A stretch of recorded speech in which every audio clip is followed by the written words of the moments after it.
प्रभू येशू ख्रिस्तामध्ये मी आपल्या प्रत्येकाचं स्वागत करतो। माझं नाव आहे ईश्वर राठोड आणि आज आपला जो विषय आहे ज्याबद्दल आपण शिकणार आहोत त्याचं नाव आहे मौखिक रूपाने देण्याबद्दल शिकणे, किंवा इंग्लिशमध्ये त्याला असं म्हटलं जातं की जनरॉसिटी थ्रू द ओरॅलिटी।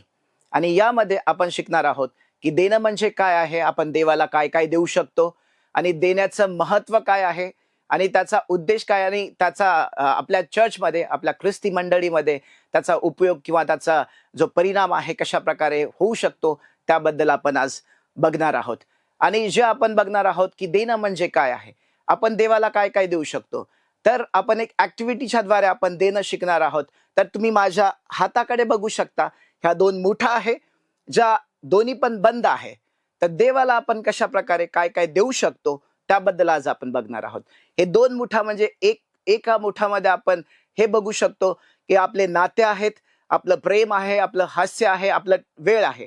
तर आणि दुसऱ्या मुठीमध्ये आपण बघू शकतो ज्यामध्ये देवाने आपल्याला दिलेला पैसा आहे आणि त्याचे स्रोत आहे।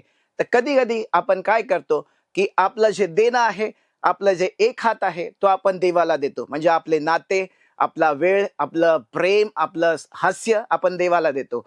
पण तू त्याच वेळेला आपलं जे देणं आहे ते आपला जो पैसा आणि जो स्रोत आहे देवाने आपल्याला दिलेला आहे तो आपण आपल्यासाठीच राखून ठेवतो। कधी कधी आपण काय करतो, जो आपला वेळ आहे, आपले नाते आहे, आपलं प्रेम, आपलं हास्य आपण राखून ठेवतो। फक्त आपण आपला पैसा आणि आपले स्रोत जे देवाने आपल्याला दिलेले आहे ते आपण देतो। ह्या सेशन मध्ये आपण हे बघणार आहोत की आपण देवाला दोन्ही सढळ हाताने किंवा उदारतेने कशा प्रकारे आपण प्रत्येक गोष्टी देऊ शकतो, जसं की आपलं प्रेम, आपला पैसा, आपली नाते, आपल्या प्रत्येक गोष्टी। तशाच प्रकारे आपला पैसा सुद्धा आपण परमेश्वराला देऊ शकतो आणि आपले रिसोर्सेस जे परमेश्वराने आपल्याला दिलेले आहे ते कशा प्रकारे आपण देवाला सढळ हाताने देऊ शकतो ह्याबद्दल आपण शिकणार आहोत।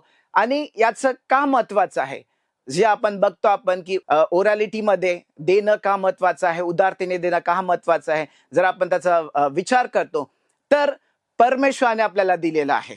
सगळ्यात पहिला मुद्दा आहे की का महत्वाचा आहे, त्याचा उद्देश काय, तर परमेश्वराने आपल्याला दिलेला आहे आणि परमेश्वराने दिलं आहे त्याच्यामुळे आपण त्याला द्यायला पाहिजे। आज आपण आपल्या जीवनामध्ये ज्या गोष्टी आपण बघतो, ज्या गोष्टी, जे आशीर्वाद, जो पैसा, जे स्रोत आपल्याला परमेश्वराने दिलेले आहेत ते प्रत्येक देवाचे आहे, त्याच्यामुळे आपण देवाला द्यायला पाहिजे। इतकंच नाही तर आपल्याला बायबल, देवाचं वचन सांगतं की आपण सढळ हाताने द्यायला पाहिजे। संतोषाने देणारा परमेश्वराला आवडतो आणि आपण सढळ हाताने दोन्ही हात मोकळे करून आपण देवाला द्यायला पाहिजे। इतकंच नाही, जेव्हा आपण देतो आपल्याला अधिक गोष्टींची प्राप्ती होती आणि जेव्हा देऊ आपण अधिक गोष्टींची पूर्तता परमेश्वर आपल्या जीवनामध्ये करू इच्छितो। आणि इतकंच नाही, आणि याचा जो प्रभाव आहे तर आपण बघणार आहोत की ख्रिस्ती मंडळीमध्ये देणं का महत्वाचं आहे, देणं महत्वाचं काय आहे आणि त्याचा परिणाम किंवा त्याचा प्रभाव आपल्या ख्रिस्ती लोकांवर किंवा आपल्या ख्रिस्ती विश्वासणाऱ्यांवर काय होऊ शकतो। जर आपण बघतो जे सढळ हाताने देणं, तर आपली जी ख्रिस्ती मंडळी आहे ती आर्थिक रीतीने एकदम सुदृढ होईल आणि ते सढळ हाताने देण्याची सुरुवात करेल, की ज्याचा कित्ता एक मंडळी या नात्याने आपण लोकांसमोर, जगासमोर ठेवू शकतो।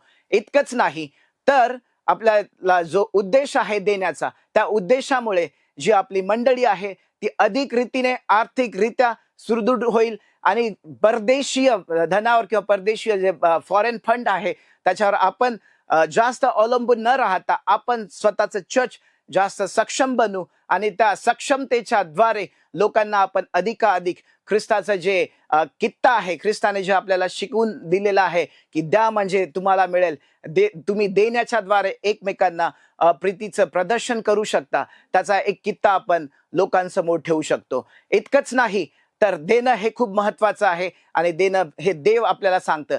जनरॉसिटी थ्रू द ओरॅलिटी मध्ये आपण हे शिकणार आहोत की वेगवेगळ्या गोष्टींच्या द्वारे बायबल न वापरता जे सुशिक्षित आहे, अशिक्षित आहे, ते प्रत्येक लोक देण्याच्या द्वारे कशा प्रकारे आपण शिकू शकू।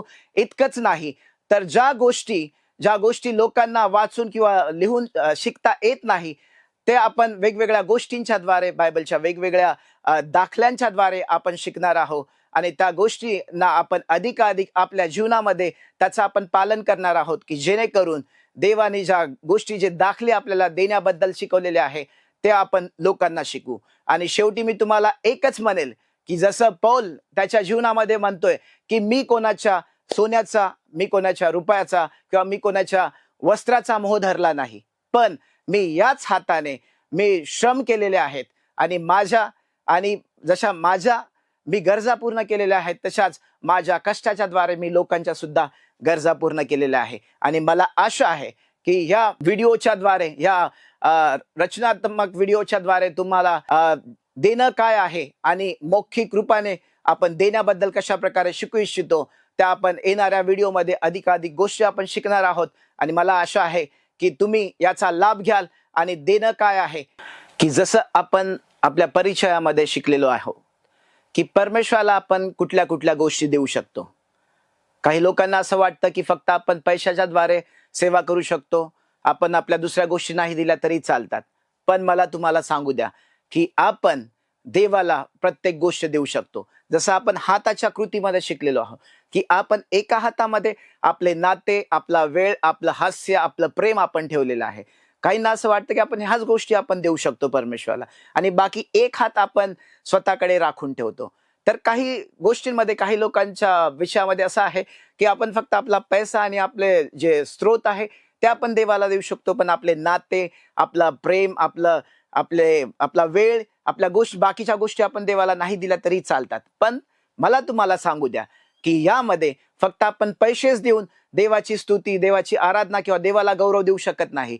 तर मला तुम्हाला सांगू द्या की पैसा आणि स्त्रोतासोबतच आपण आपला वेळ, आपण आपले नाते, आपण आपला प्रेम, आपलं हास्य, त्याच्यासोबत ज्या गोष्टी परमेश्वराने आपल्याला दिलेल्या आहेत त्या प्रत्येक गोष्टीच्या द्वारे आपण परमेश्वराची सेवा देण्याच्या द्वारे करू शकतो. आपण ह्या गोष्टी मौखिक रूपाने शिकणार आहोत आणि ह्या गोष्टी जेव्हा आपण शिकू, माझा विश्वास आहे आणि माझी खात्री आहे की आपल्या प्रत्येकाच्या जीवनामध्ये एक अद्भुत कार्य, एक अद्भुत परिणाम घडून येणार आहे आणि देण्याच्या द्वारे आपण देवाची स्तुती करणार आहोत.